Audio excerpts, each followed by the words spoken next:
This is being pitched as a breakthrough, a $500 billion promise, lower tariffs, bigger access, a fresh chapter in India-US trade ties. But behind the headlines, there is a catch, and it matters.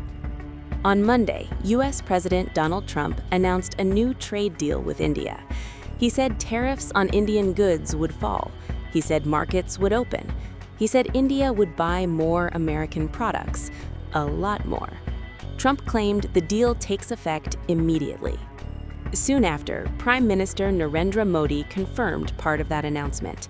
He welcomed the tariff cut.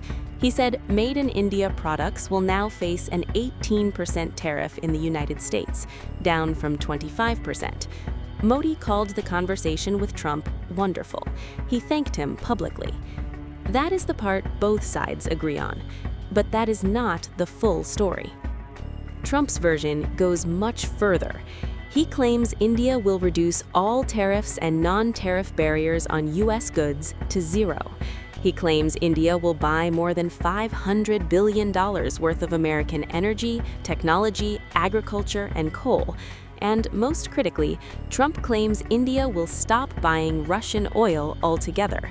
He also said that Delhi will soon start buying Venezuelan oil. Sir, do you think China's going to get their money back for all the money they lent to Venezuela for I don't oil? know. I don't know anything about that, but I'll tell you what, China is welcome to come in and would make a great deal in oil. You know, we welcome China. We've already made a deal. India's coming in, and they're going to be buying Venezuelan oil as opposed to buying it from Iran. So we've already made that deal, the concept of the deal. But China's welcome to come in. India has not confirmed any of this. New Delhi has stayed silent on Russian oil, silent on zero tariffs, silent on a $500 billion purchase promise. That silence is deliberate. The White House has added pressure. A U.S. official told ANI that the extra 25% penal tariff linked to Russian oil has been removed, but with a condition. India is expected to completely stop buying Russian crude, not reduce it, stop it. That demand cuts to the core of India's energy policy.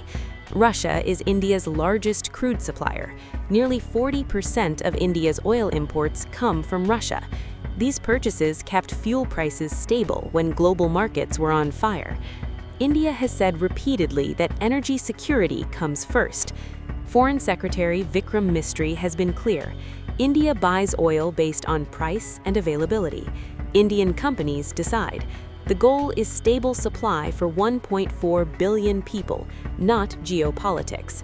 That position has not changed on record. Russian position on the sanctions that have been imposed. Well, obviously there was a discussion on what has been happening with regard to energy cooperation between the two countries, and the Russian side put forth its position on the measures that have been taken by a number of countries. You didn't have to be inside the room to guess what that position is. It's fairly obvious. But insofar as the discussions on related to energy are concerned, and this also goes to I think the last question posed on the narrative on energy security.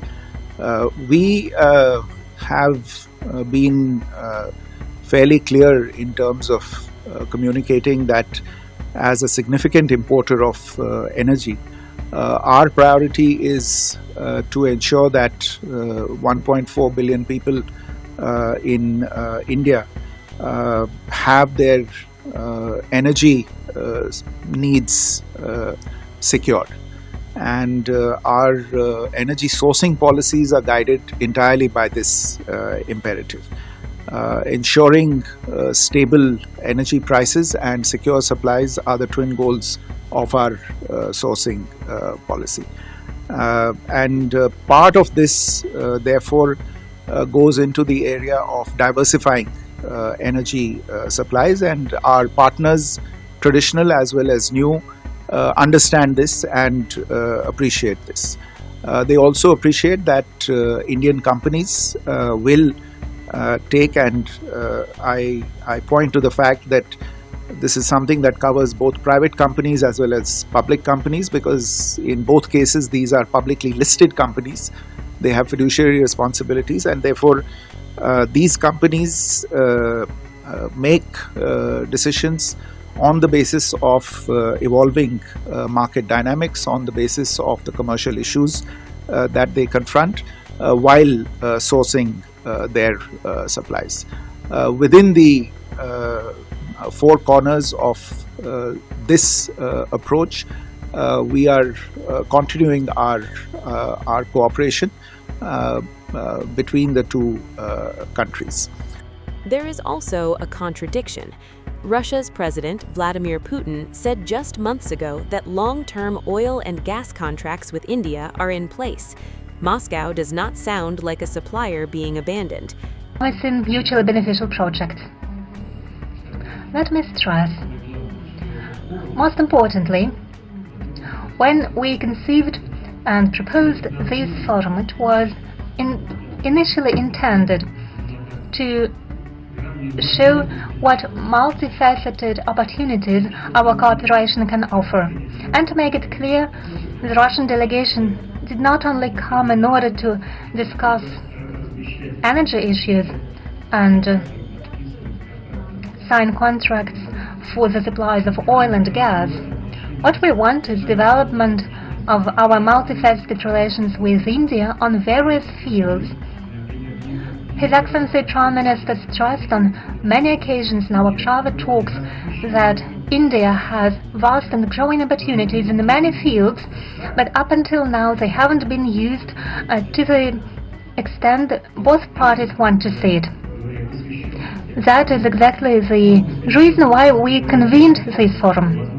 And speaking frankly, first and foremost, it focuses on the opportunities of the Indian economy, and we want to familiarize our economic operators with these opportunities so that both parties can satisfy the needs of each other.